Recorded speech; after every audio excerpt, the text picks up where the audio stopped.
Poppy Playtime, Chapter 2, the sequel to Chapter 1. It's much longer in Playtime, averaging to about an hour long. Why are all the thumbnails the same? Why are they all... They're all making the same face! But despite being an hour long, the current world record for any percent is 4 minutes and 4 seconds. The first game, which is only about half as long casually, the world record for that is still 40 seconds longer. But how? I'm not just gonna steal their intro. I'm too lazy to edit that. Hello internet, and welcome to Team Apple, the show where I upload about once a month, and I want to upload more. Today I am crafting a theory. Mob Game Studio purposely broke Poppy Playtime Chapter 2 in order for people to speedrun it. Now, what is my evidence? Well, let's take a look at what started it all for me. I was watching a YouTuber named Astral Spiff, and he was looking at a pre-release version of Chapter 2. This is something he found. You don't know, one of the reasons we're able to beat the game in under 5 minutes is because this wall has no collision in the release build. But it used to have collision. Somewhere between this version and the final shipped version of the game, the collision on this wall was removed. No shit. So you're telling me right before they fully released the game, they got rid of the collision for this wall? What's so special about this wall that they had to get rid of the collision for it? Like, it makes no sense. Like, behind the wall, there's nothing special as well. It's just the office. There's no reason you have to really go to this wall. They just removed it for seemingly no reason. Now, I am not a game developer, so I don't know what the actual possibilities there are and why they would have to do this, but this just doesn't make sense to me. Why would they have to do this? Can someone please explain this to me? I would love an actual explanation to why they did this.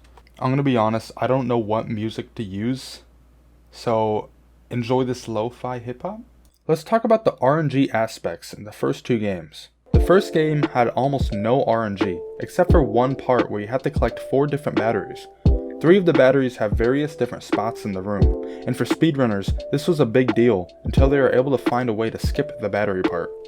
However, in Chapter 2, RNG is way more significant to the speedrun. The most important RNG aspect in Chapter 2 is the train code. What is the train code? The train code consists of 3 pieces of code that you collect from 3 minigames that you, at the end, input in the train to leave, and therefore end the chapter.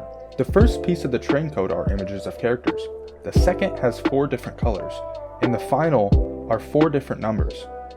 Now, what makes this odd is that both the first and second piece of the train code always remains the same. The devs coded it to never change, but the one thing that always changes is specifically the train numbers. That's it. Why? Why just the train numbers? Again, what is so special about the numbers that isn't special about the other RNG aspects? Not only that, but there is a position that you can set yourself up where you can very slightly see Poppy holding the numbers.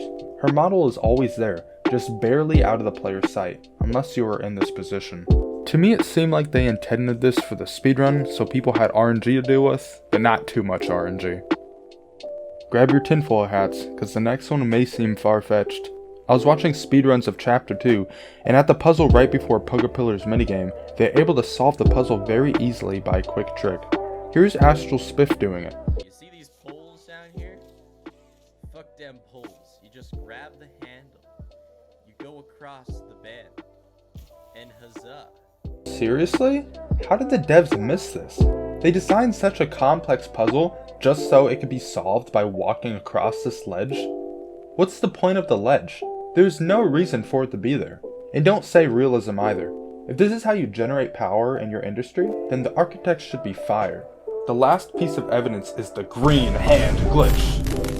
Astral Spiff, shout out to him for inspiring me to make this video, found in the pre-release version that there is a code for whether you have the green hand or not. Oddly enough, spamming the left click button makes the code go from false to true? What? I don't even know how that happened. Game designers, please explain.